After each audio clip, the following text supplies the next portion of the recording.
Hi everyone, my name is Spring Mingy. I am a compassionate entrepreneur with Trades of Hope.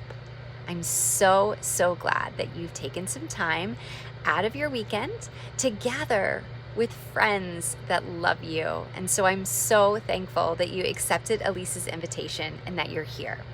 Thank you for coming to learn more about how you can make a difference in this world for mamas and babies. You can actually help mamas keep their babies, feed their babies, take care of them. You can help children get education that would otherwise not. You are helping to keep women out of human trafficking situations, all by enjoying yourself on a Saturday afternoon and shopping beautiful handcrafted accessories. Are you excited about that? I hope you are, because we are going to have so much fun. So first of all, let's party! Trades of Hope makes it so simple to gather your friends together and to share about this mission. We actually have these really sweet party cards, that give stories of some of our beautiful artisan women partners that make the products that you're going to see today. I happen to be wearing a couple lovely pieces that I'm going to tell you about, but I'm going to read from some of these cards just to be able to show you how very easy it is to have a fun, missional, hope gathering anywhere where women want to get together. Because you know what? Amazing, incredible, magical things happen when we get together as women. So thank you so much for showing up today for Elisa. And Elisa, thank you for gathering us. I am filming this little introduction and welcome to the party. I'm filming it on Friday night. Elisa and I just wanted to make sure that we didn't have anything go wrong in the process on Saturday when we were getting you together. So you're going to see me a little bit later live. I am going to be live, but this is recorded for you just so you would be able to get really good information on who we are at Trades of Hope, and for me to share a couple very special artisan stories. But after this, you are going to get a chance to see me live with more of our beautiful products up close. So you're going to get a chance to see them and to feel like I am right there with you in Elisa's living room. So I want to introduce myself. I actually know Elisa only through Facebook, but she is married to Camilo, who is a friend of mine for many years. Camilo and I actually used to do ministry together at the Orlando Church of Christ. We were in the teen ministry together and the campus ministry. So Camilo and I have known each other for a long time, and it brings so much joy to my heart to be able to see the beautiful family that he has now, and to be able to connect and partner with his amazing wife. So Elisa, thank you for your heart to reach out, to want to make a difference in this world in such a fun and meaningful way. I do want Elisa to take a moment to share with you really why she has gathered you and why she loves Trades of Hope too, what it means to her.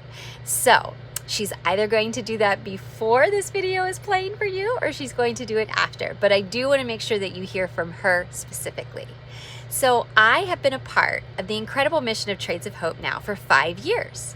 But Trades of Hope was actually started, it was founded 9 years ago by 2 women and their daughters. So 2 moms and their daughters, who were teenagers at the time, started this incredible business. And it was born right here in our backyard in Palm Coast, Florida. I actually live in New Smyrna Beach.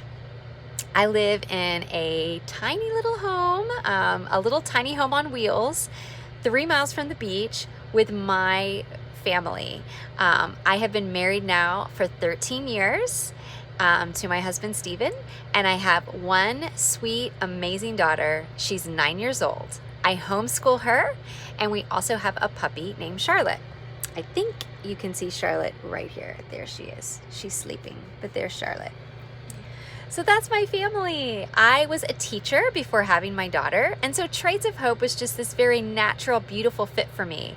I decided to stay home with my daughter after having her, and I worked with some students for a little bit, doing tutoring and teaching, but I really felt that I was being called into something different for work. So I looked at different businesses But I've always had a heart that was closely connected to missions. I spent 10 years supporting and helping women through crisis pregnancy situations. And so when I found Trades of Hope, I was actually invited, just like you, to a party. And I had never heard of it before, but I had heard of fair trade. I knew that fair trade meant that the woman that first of all, there was a real person, not a machine, but a real person who had made this beautiful product, and that she was being paid a fair, good wage. She was earning a good income because of the partnership in me buying her product and in her working with someone who was treating her fairly and equally. So I knew a little bit. But since that time 5 years ago, I have grown to know so much more, the dignity that comes through the Fair Trade Partnership. So Trades of Hope was started because these mamas and their daughters were very aware of many women around the world that lacked opportunity for work, but it wasn't because they lacked ability, but they just lacked opportunity. And one of those mama-daughter pairs are Gretchen and Elizabeth. I've had the joy of traveling with them to meet some of our artisan partners. I've also spent time with them in many other ways. So I know the women that started Trades of Hope very personally. They are dear friends of mine now. But Gretchen and Elizabeth, over 10 years ago, had really experienced poverty in a way that maybe many of us haven't. Gretchen was invited on a missions trip to go to a Mother Teresa house in Haiti. She was holding a baby in her arms that was starving, and that baby actually died in her arms. So Gretchen was faced with the reality of what's happening for so many babies and moms in poverty, and she knew that she needed to be a part of a solution. So at that time, the solution to her was to start a nonprofit called 3 Angels. She started it in Haiti over 11 years ago. And 3 Angels is an orphanage, a medical facility, and a school. Her sister's a nurse, and so she and her sister teamed up together as a family to provide this relief in Haiti. Well, after 8 years of doing that, Gretchen knew that they were helping, but she didn't feel like people's lives in the community were really, truly better. She was experiencing parents bringing in their babies to be adopted out into the United States simply because the parents did not have a job. So many families are lacking work in many places around the world. And this is preventing them from being able to feed their children, care for them the way that they want to care for them, the way they need to, and the way that we all want to. As a mama, this just really ripped my heart out, knowing that there are moms just like me, just like you, who love their babies desperately and want to provide for them, but they are completely unable to find work.